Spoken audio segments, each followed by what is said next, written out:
اللہ تعالیٰ فرماتے ہیں تم مجھے یاد کرو میں تمہیں یاد کروں۔ حدیث قدسی میں جو لوگ میرا ذکر کرتے ہیں میں ان کا ہم نشین بن جاتا ہوں۔ ان کا کیا بن جاتا ہوں؟ ہم نشین، ہم مجلس۔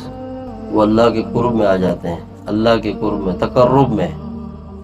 اور ذکر ایک ایسی طاقت ہے اور ایک ایسی اللہ تعالیٰ نے اس کے اندر قوت رکھی ہے کہ اگر انسان کو ذکر کی قوتوں کا اندازہ ہو جائے اور اللہ کے نام اور اللہ کے ذکر کا، تو اس کی زبان دل کبھی اللہ کے ذکر سے نہ رکے۔ جو اس کا لطف ہے وہ اپنی جگہ ہے، اس کی برکات اپنی جگہ ہے، لیکن اس کی جو فوائد ہیں اس کا ہم تصور بھی نہیں کر سکتے۔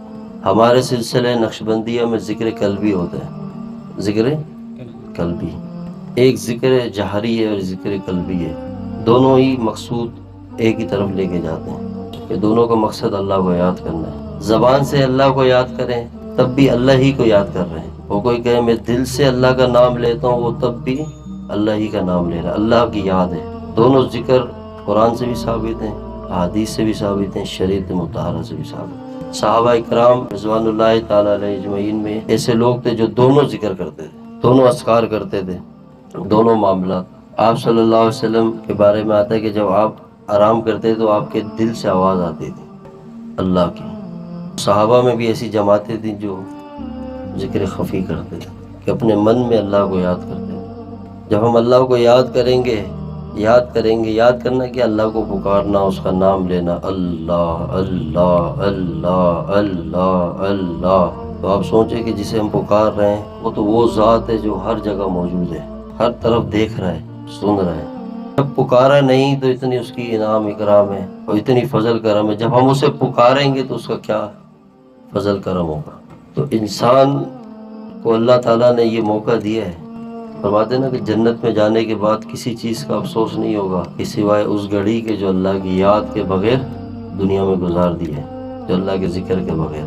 تو جو ذکر قلبی ہے اس کی یہ فوائد ہیں ذکر قلبی کے، جب انسان کا دل ذاکر ہو جاتا ہے، ایک دفعہ دل زندہ ہو جاتا ہے تو پھر یہ کبھی مردہ نہیں ہوتا ہے۔ جب یہ دل کو ذکر کا عادی بنا دیں کہ زبان ہے نا، اس سے کتنے کام ہوتے ہیں انسان کو۔ کبھی اگر ذکر کر رہا ہے تو ذکر کر رہا ہے، اگر کسی سے گفتگو کرے گا تو پھر وہاں رخ ہو جائے گا، اس طرف متوجہ ہو جائے گا، جب فارغ ہوگا ذکر کرے گا۔ لیکن دل کے بارے میں ہمارے مشائخ فرماتے ہیں کہ یہ دل جب اللہ کی یاد میں لگ جاتا ہے، جب یہ اللہ کا نام لینا شروع کر دیتا ہے اور اس سے اللہ اللہ کی صدائیں جاری ہو جاتی ہیں، تو آپ جس حال میں ہو، جس کام میں ہو، زبان سے گفتگو بھی کر رہے ہو لیکن دل اللہ کی یاد سے لگا رہتا ہے۔ یہ ایسا ذکر ہے۔ تم سا کوئی ہمدم کوئی غم ساز نہیں ہے، باتیں بہت ہیں مگر لیکن آواز نہیں ہے، ہم تم ہی آگاہ اس ربط خفی سے، معلوم کسی اور کو یہ راز نہیں ہے۔ کہ یہ ذکر قلبی ایسا ذکر ہے کہ اس میں ریاکاری ہے ہی نہیں، اخلاص ہی اخلاص ہے کہ جب ہم دل سے اللہ کا نام لیں تو کسی کو پتہ بھی نہیں چلتا۔ اب ایک بندہ تسبیح لے کے پھر رہا تو لوگ سمجھیں گے نیک ہے یا اس کے اندر ریا آ سکتی ہے، لیکن ذکر قلبی ایسا ایک خفی ذکر ہے کہ جب یہ ذکر قلبی کوئی کرتا ہے نا، دل سے اللہ کو یاد کرتا ہے، مراقبہ جسے کہتے ہیں، مراقب ہو کے۔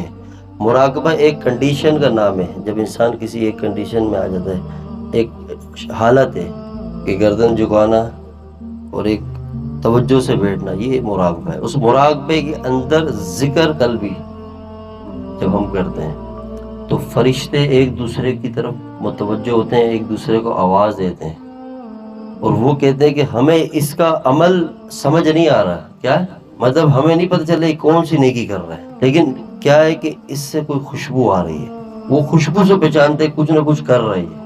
یعنی کہ یہ ایسا ذکر ہے جو فرشتے بھی اس سے بے خبر ہیں۔ اسی لیے فرماتے ہیں کہ قیامت کے دن جب اللہ تعالیٰ کیا نامہ اعمال تولے جائیں گے میزان پر، اس وقت جب ساری نیکیاں انسان کی آئے گی سامنے تو اللہ تعالیٰ فرمائیں گے کہ اس کی کچھ نیکیاں میرے پاس ہیں۔ وہ نیکیاں دائیں یہ سیدھے ہاتھ میں نہیں لکھتا فرشتہ، جب وہ نیکیاں دیکھی جائیں گی تو وہ سارا وہ ذکر ہوگا جو ذکر خفی ہے۔ اللہ فرمائے گا یہ اس کے اور میرے درمیان کا ایک راستہ۔ اور دل سے ذکر کرنے کا مقصود یہ ہوتا ہے کہ دل اللہ کی یاد سے لگ جائے اور اللہ سے ایک محبت ہو جائے، اور محبت کا ہو جانا دائمی یاد ہے۔ آپ بتائیں جس سے انسان کو محبت ہوتی ہے اس کو یاد کرنے کی ضرورت پڑتی ہے؟ نہیں پڑتی، اس کی محبت ہی یاد بن جاتی ہے۔ اس کی محبت ہی ایک قسم سے انسان کے اندر ایسے سما جاتی ہے کہ یاد خود بخود آتی رہتی ہے۔ یہی کیفیت انسان کی جب اللہ سے ہو جائے گی، یہ اللہ کا ولی بن جائے گا، اللہ کا دوست بن جائے گا۔ پھر اس کے ساتھ اللہ تعالیٰ کا قرب اور تعلق ایسا ہوگا کہ ہر قدم قدم پہ اس کو نظر آئے گا، اور اللہ کی محبت کی خوشبو اس کو اپنے اندر محسوس ہوگی۔ اور یہ ذکر تبھی حاصل ہوگا جب ہم اہل ذکر کے ساتھ بیٹھیں، جب سارے اجتماعی طور پہ ذکر کرتے ہیں، جب اللہ کو یاد کرتے ہیں، تو کسی کے دل کی کیفیت کا نہیں پتہ ہوتا ہے کہ کون سا انسان ہے، کس دل کے ساتھ بیٹھا ہے۔ تو ایسے دل زندہ دل والا بیٹھا ہوتا ہے جس کا ذکر کرنے سے اللہ سب کے دلوں کو زندہ کر دیتے ہیں، سب کے دل جاری ہو جاتے ہیں۔ ہمارے حضرت شیخ العرب والعجم عارف باللہ حضرت مولانا عبد الغفور عباسی المدنی رحمۃ اللہ علیہ کے بارے میں آتا ہے کہ جب آپ کا وصال ہوا مدینہ پاک میں، تو اس وقت حضرت سید عبداللہ شاہ صاحب رحمۃ اللہ علیہ بھی وہاں موجود تھے، جو میرے شیخ اول حضرت خواجہ تنویر حسین صاحب رحمۃ اللہ علیہ کے بھی شیخ اول تھے۔ ہمیں حضرت جی نے سنا ہے، فرماتے تھے کہ جب حضرت کے وصال کا وقت آیا تو جب آخری وقت تھا تو حضرت سامنے کی طرف دیکھتے تھے اور ہنس رہے تھے اور مسکرانا شروع ہوئے، ہنسنا شروع ہوئے جب آخری وقت آیا، اور کسی طرف اشارہ کیا کہ آ جاؤ، اور پورے جہاں جس جگہ آپ تشریف فرماتے وہاں خوشبو سی پھیل گئی۔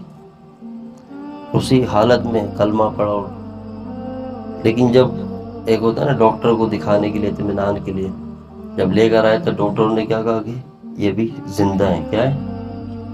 زندہ ہے۔ کیسے؟ کہ ان کا دل چل رہا ہے۔ تو جب ان کی نبض دیکھی تو پھر ڈاکٹر نے کہا ان کے انتقال ہوئے گھنٹوں ہوئے۔ حضرت عبداللہ شاہ صاحب رحمۃ اللہ علیہ فرمانے لگے کہ ڈاکٹر صاحب یہ وہ دل ہے جس نے لاکھوں دلوں کو زندہ کیا ہے، یہ نہیں مر سکتا۔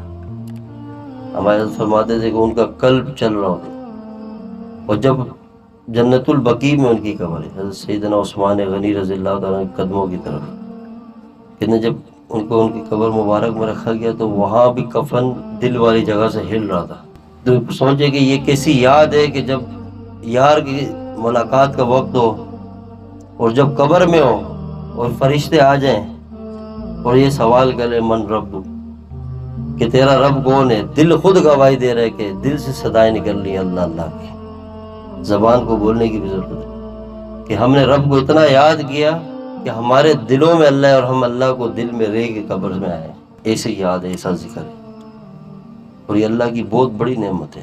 ہمارے مسئلوں کا حل کسی چیز میں بھی نہیں ہے، ہماری پریشانیوں کا حل ایسی کسی چیز میں نہیں ہے جو ہم سوچ رہے ہیں۔ انسان ہے، انسانوں سے واسطہ پڑتا ہے، انسان ہزاروں راستے دکھاتے ہیں، کوئی تو یہ کر لے، فلاں کام کر لے، فلاں چیز کر لے، تب بھی اسی جگہ پہ کھڑے ہوئے۔